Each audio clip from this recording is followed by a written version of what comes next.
اقبال حسین ہیں. میں تمام ناظرین کو آج کے اس انسپائر بک ریویو سیشن میں خوش آمدید کہتا ہوں. سامعین کرام، 10ویں صدی کو اسماعیلیوں کا سنہرا دور کہا جاتا ہے. آخر اس کی کیا وجہ ہو سکتی ہے؟ اس کی بے شمار وجوہات ہو سکتی ہے، لیکن ایک بنیادی وجہ 10ویں صدی میں اسماعیلیوں کے اندر ایک علمی انقلاب کا آنا ہے. اس صدی میں اسماعیلیوں نے دیگر شعبوں کے ساتھ ساتھ علم کے میدان میں بے انتہا ترقی کی. آج کے اس سیشن میں ہم اسی صدی کے ایک عظیم اسماعیلی مفکر، داعی اور فلاسفر ابو یعقوب السجستانی کے بارے میں اور اس کے خیالات اور اس کے کنٹریبیوشنز کے بارے میں جاننے کی کوشش کریں گے، اور اس شخصیت کو ایک کتاب کے ریفرنس سے ڈسکس کریں گے. اس کتاب کا نام ابو یعقوب السجستانی این انٹلیکچوئل مشنری ہے. اس کتاب کے جو مصنف ہے وہ پال ای واکر ہے. پال ای واکر پیشے کے لحاظ سے ایک پروفیسر ہے. وہ دنیا کے نامی گرامی یونیورسٹیز میں پڑھاتے رہے ہیں. وہ اسماعیلی تھاٹ اور ہسٹری پہ ایک اتھارٹی کی حیثیت رکھتے ہیں اور بہت زیادہ کام کر چکے ہیں. اس کتاب کے علاوہ ان کی 2 تصانیف، حمید الدین الکرمانی، Ismaili thought in the age of الحاکم، اور the advent of the Fatimids a contemporary Shi'i witness, بہت مقبول و معروف ہے. اور سب سے بڑھ کر یہ کہ اس کی جو پی ایچ ڈی ہے وہ سجستانی کی نیو پلیٹونزم پہ ہے. آج اس کتاب پہ ڈسکس کرنے کے لیے ہمارے ساتھ تشریف رکھتے ہیں محترم حسین شیر بہادر صاحب. Thank you so much sir. Thank you. Hussain Sher Bahadur صاحب گزشتہ 16 سالوں سے درس و تدریس میں اپنی خدمات سر انجام دے رہے ہیں. وہ AKUIED سے ماسٹرز ہولڈر ہیں اور ساتھ ساتھ کیمبرج یونیورسٹی سے سرٹیفکیٹ ہولڈر ہے. اس کے ساتھ ساتھ وہ کیمبرج یونیورسٹی لندن سے ہی ایک ڈپلومہ کر رہے ہیں. سر، آپ کا بہت شکریہ اور آپ کو آج کے اس سیشن میں warm welcome. Thank you so much. Sir, اس کتاب پہ ڈسکس کرنے سے پہلے سب سے پہلے میں یہ جاننا چاہوں گا، ہمارے ناظرین بھی یہ جاننا چاہیں گے، آپ کے خیال میں پال ای واکر کی کیا موٹیویشن تھی اس کتاب کو لکھنے کی؟ تھینک یو سو مچ اقبال. جس طرح آپ نے اپنے انٹروڈکشن میں کہا کہ پال ای واکر ایک اتھارٹی رکھتا ہے اپنے شخصیت میں، اور اس نے اسماعیلی ہسٹری اور اسماعیلی تھاٹ کو پہ ایک بہت سارے بکس لکھا ہے، بہت سارے رائٹنگز اس کے ہیں. اور وہ اپنے یہ بک میں یہ کہہ رہا ہے، اس کتاب کے اندر جو اس کا انٹروڈکشن آپ نے دیا شروع میں، وہ یہ کہہ رہا ہے کہ جب وہ اس اسماعیلی تھاٹ اور فلسفی پر 2 اہم رائٹنگز اس کے جو آپ نے ڈسکس کیا ابھی، ایک شیعہ فلسفی پہ اور تھاٹ پہ، اور پھر آفٹر ڈاکٹریل ریسرچ جو سجستانی کے نیو پلیٹونزم ہے اسے اس نے ریسرچ کیا ہے. اور وہ کہہ رہا ہے کہ اس تحقیق اور ریسرچ کے بعد اس کے اندر یہ شوق پیدا ہوا کہ وہ سجستانی کے جو رائٹنگز ہیں، مختلف رائٹنگز ہیں اس کے اندر بہت سارے، جو فردر ہم اس پہ ڈیٹیل میں ڈسکس کریں گے، ان تھیمز کو ری ارینج کریں اور ایک 10th سینچری کا جو انٹلیکچوئل اسماعیلی داعی ہے، اسکالر ہے، اس کو دنیا کے سامنے پیش کرے، جو کسی بھی طرح سے شاید ان نون تھے لوگوں کے لیے، اور اس حوالے سے اس کے نالج کو ایکسپلور کرے اور کوشش یہ کرے کہ اس کے تھاٹس کو، اس کے تھیمز کو ری ارینج کرے، لاجیکل کوہیرنسی دے دے، ان کو ایک نیو اپروچ کے ساتھ دنیا کے سامنے پیش کرے، اور اس نے کیا لکھا ہے، کیوں لکھا ہے اور کیسے لکھا ہے اور کن موضوعات پہ اور تھاٹس پہ اس نے اپنی رائٹنگس لکھا ہے. تو یہ آتھر کی موٹیویشن تھی اس بک کو لکھنے کے لیے. تھینک یو سو مچ سر. اچھا یہ تو پال ای واکر کی جو ہم اس کتاب کے مصنف ہے ان کی فیسینیشن ہے. ویسے تو یہ کتاب میں نے پڑھی، اوور آل کتاب بہت انٹرسٹنگ اور فیسینیٹنگ ہے. میرا کوشچن آپ سے یہ ہے کہ آپ کو اس کتاب کے کون سے پارٹس نے زیادہ انسپائر کیا، آپ کس وجہ سے زیادہ فیسینیٹڈ ہو گئے؟ جب میں یہ بک پڑھ رہا تھا تو سب سے جو بنیادی بات ہے، جو آتھر نے پال ای واکر نے سجستانی کے ان تمام کمپلیکس تھاٹس کو، جس نے جو فلسفی ڈسکس کیا، اسماعیلی تھاٹ کی فلسفیکل جو اپروچ ہے اور جو اس کے ریشنل اپروچ ہے، یونیورس کے حوالے سے، ریلیجن کے حوالے سے اور فیتھ کے دیگر کمپلیکس تھیمز کے حوالے سے اس کا ایک ریشنل اپروچ ہے. اور مجھے کتاب پڑھتے ہوئے ایک فیسینیٹ میں اس لیے ہوا کیونکہ یہ ایک ہماری لیگیسی ہے، ایک ٹریجر ہے ہمارا اسماعیلی تھاٹ، جو کہ 10th سینچری میں ہمارے ابو یعقوب السجستانی جیسے اسکالرز پیدا ہو گئے، ایسے فلاسفرز پیدا ہو گئے جنہوں نے ڈاکٹرائنس پہ اور بہت سارے موضوعات پہ انہوں نے بکس لکھا ہے، لٹریچر لکھا ہے، رائٹنگز ہیں ان کے.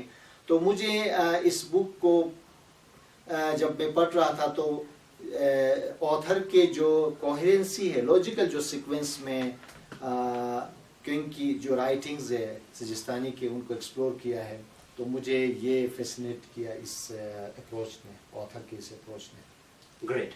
اچھا ابو یعقوب السجستانی بہت انٹرسٹنگ نام ہے، اس نام کے پیچھے بھی کوئی مقصد ہوگا، اور یہ کون تھے ذرا ہمارے ناظرین کو بتائیں گے اس کی ہسٹری کے بارے میں، اس کے بیک گراؤنڈ کے بارے میں؟ اس کتاب کے اندر پال ای واکر نے سجستانی کا ایک بریفلی انٹروڈکشن دیا ہے، اور اس کا پورا نام ابو یعقوب اسحاق ابن احمد السجستانی ہے.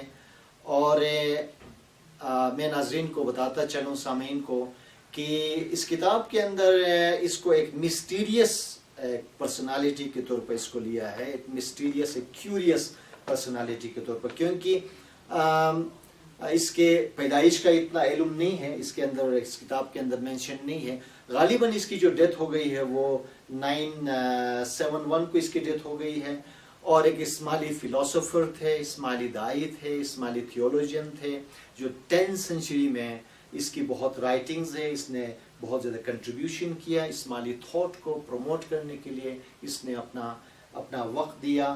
اور یہ پیدا ہو گئے تھے، ایران کا ایک ایریا ہے، ایک صوبہ ہے سیستان میں پیدا ہو گئے، اور اس وجہ سے اس کے نام کے ساتھ السجستانی کہا جاتا ہے اس کو. اور کہا یہ جاتا ہے، اس کتاب کے اندر آتھر نے مینشن کیا ہے، کیونکہ اس وقت اسماعیلی کوز اور اسماعیلی مشن کو پھیلانے کے لیے ایک ہوسٹائل انوائرمنٹ میں کام کر رہا تھا. ایک ایسا انوائرمنٹ تھا جہاں پہ زیادہ فیزیبل نہیں تھا اس کانٹیکس کے اندر. تو اس مشن کو آگے بڑھانے پہ اس وقت کے جو گورنر تھے سیستان کے، کہا گیا کہ اس بک کے اندر کہ وہ ابو یعقوب السجستانی کو شہید کروایا، اور کیونکہ اس کاز کو پھیلا رہا تھا، اسماعیلی مشن اور دعوت کو آگے پروپیگیٹ کر رہا تھا. تو یہ ایک شارٹ ایک پروفائل اور انٹروڈکشن جو ہے وہ اس بک کے اندر آتھر نے مینشن کیا ہے. گریٹ. اس میں ایک اور چیز میں نے پڑھی، اس میں بہت انٹرسٹنگ ایک میٹافر یوز کیا گیا ہے اس کے لیے کہ کاٹن سیڈ. تو یہ تھوڑا ہمارے ناظرین کو بتائیں گے کہ ابو یعقوب السجستانی کو کاٹن سیڈ سے کیوں تشبیہ دی گئی ہے؟ کیا کون سے ایسی کریکٹرسٹکس ہے کاٹن سیڈ کے جو ابو یعقوب السجستانی سے ملتی ہے؟ ہاں، بہت اہم سوال آپ نے کی. تھینک یو سو مچ اقبال. اس بک کے اندر آتھر کہتا ہے کہ کیونکہ اس کی شخصیت جو نا وہ بہت مسٹیریس اور کیورس تھا. کیونکہ جب ہم کاٹن سیڈ کی بات کرتے ہیں تو کاٹن سیڈ کو ہم ایزلی ڈیفرینشیٹ نہیں کر سکتے ہیں. اگر اس کو آپ دیکھیں گے تو مشکل ہوتا ہے ہمارے لیے کہ کاٹن سیڈ کہاں ہے. تو اس میٹافر کو اس لیے استعمال کیا کیونکہ اس کی شخصیت بہت مسٹیریس تھی, بہت کم لوگ اس کے بارے میں جانتے تھے اس وقت, اور اس کی آئٹو بایوگرافی ایز سچ ہمارے لٹریچر کے اندر موجود نہیں ہے, اس لیے اس کے نام کے ساتھ یہ کاٹن سیٹ اس کو پکارتے تھے ایک نیک نام کے طور پر. بہت انٹرسٹنگ ہے. اچھا, اس بک کی طرف آتے ہیں ہم, اور اگر ہم اس بک کو لے لیں تو اس میں کون کون سے میجر تھیمز اس بک میں ڈسکس ہوئے ہیں؟ ہاں, آپ نے اگین ایک اچھا سوال کیا, کیونکہ ہم ناظرین اور سامعین کو یہ بتانا چاہیں گے, کیونکہ یہ جو بک ہم نے اس کو پڑھا ہے تو یقیناً اس کے اندر بہت سارے تھیمز ہوں گے جس پہ ہم ڈسکشن کرنا چاہیں گے. اس میں کچھ تھیمز, 4 اہم تھیمز ہیں جس پہ ہم ڈیٹیل میں بات کریں گے. ایک پہلا جو تھیم ہے وہ شیت رینائسنس کے حوالے سے فرسٹ تھیم ہے, وہ ہم فردر ڈیٹیل میں بات کریں گے آگے, جو انٹلیکچوئل ری برتھ کا پیریڈ ہے 10th سینچری کا, اور اس کے بعد سورسز آف ٹروتھ ہے, اس پہ ہم بات کریں گے, دوسرا اہم تھیم ہے. تیسرا اہم theme the leader of salvation ہے. دا لیڈر آف سالویشن کا جو اسماعیلی تھاٹ کیا ہے, اسماعیلی کیا فلسفی ہے, اس پہ فردر ہم ڈیٹیل میں بات کریں گے. اور فورتھ جو تھیم ہے وہ خدا کے کانسیپٹ یا کانسیپٹ آف گاڈ کے حوالے سے السجستانی کے فلسفیکل سٹانس کیا ہے, اس پہ ہم بات کریں گے. تو یہ 4 میجر تھیمز ہیں, یہ 4 تھیمز ہیں جس پہ ہم آگے اپنے ناظرین کو بتائیں گے. اچھا, گریٹ. تو فرسٹ تھیم جس طرح آپ نے کہا ہے کہ شیت رینیسانس کی بات کی, یہ فرسٹ تھیم ہے. تو اس تھیم پہ اور اس پہ ایک بہت انٹرسٹنگ بات پال ای واکر کرتے ہیں, سجستانی کو ریفر کرتے ہوئے کہتے ہیں کہ 10th century is the renaissance of شیت رینیسانس کی بات کر رہے ہیں.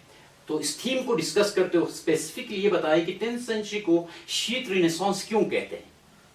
ایک بہت ہی آپ نے ایک انٹلیکچوئل اور تھاٹ پروکنگ کوشچن ہے آپ کا یہ, جو کہ آتھر نے اپنے پہلے چیپٹر اور تھیم کی شکل میں اس کو ڈسکس کیا ہے. 10th century جو آپ نے اپنے انٹرو میں بھی کہا کہ 10th century اسماعیلی ایرا کے اندر, اسماعیلی ہسٹری کے اندر ایک گولڈن پیریڈ ہے, نو ڈاؤٹ, ایک انٹلیکچوئل ری برتھ کا پیریڈ ہے, اور جہاں پہ ہمارے بہت سارے اسکالرز نے, بہت سارے ہمارے دائیوں نے اپنا ایک کنٹریبیوشن پیش کیا, بہت سارے فلسفیکل بکس لکھا, بہت سارے رائٹنگز کی اور اپنا کنٹریبیوشن دیا. لیکن تھوڑا سا میں 10th century کا اس کانٹیکسٹ کو میں آپ کے سامنے رکھنا چاہوں گا, کیونکہ 10th century کی جب ہم بات کرتے ہیں تو 10th century میں جنرل انٹلیکچوئل کیوس کا پیریڈ تھا. نو ڈاؤٹ, بالکل, کیونکہ گیپ تھا. ہاں, ایک گیپ تھا.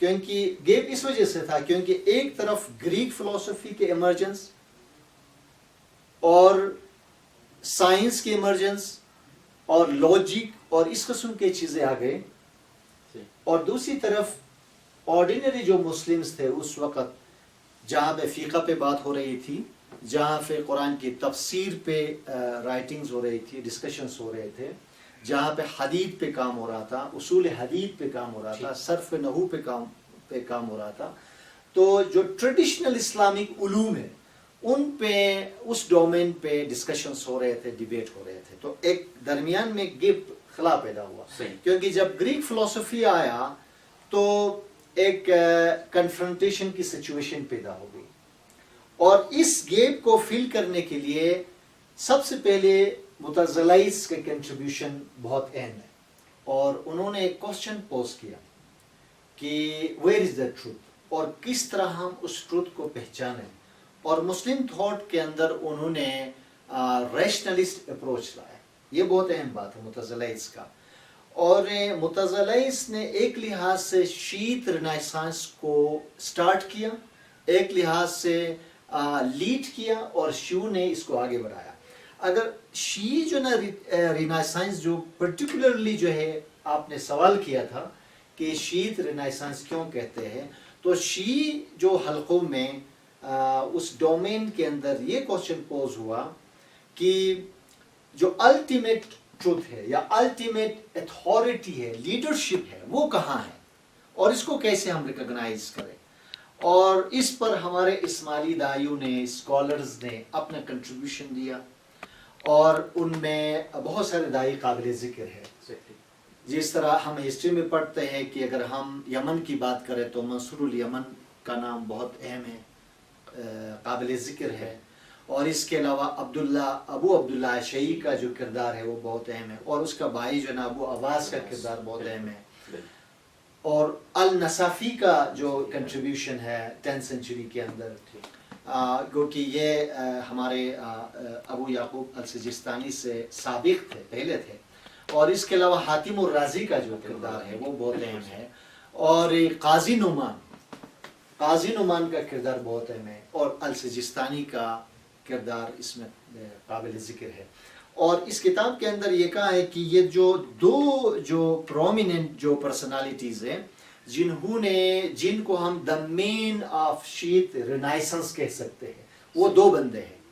ایک قاضی نعمان جس نے لا اور اسلامک جورسپنڈنس کو بہت فروغ دیا, اس پہ کتابیں لکھا, ایز اے چیف جسٹس اور قاضی القضاء کے طور پر کام کیا, اور چیف دائی کے طور پہ کام کیا, اور ایک اسماعیلی جورسپنڈنس کو اسٹیبلش کیا.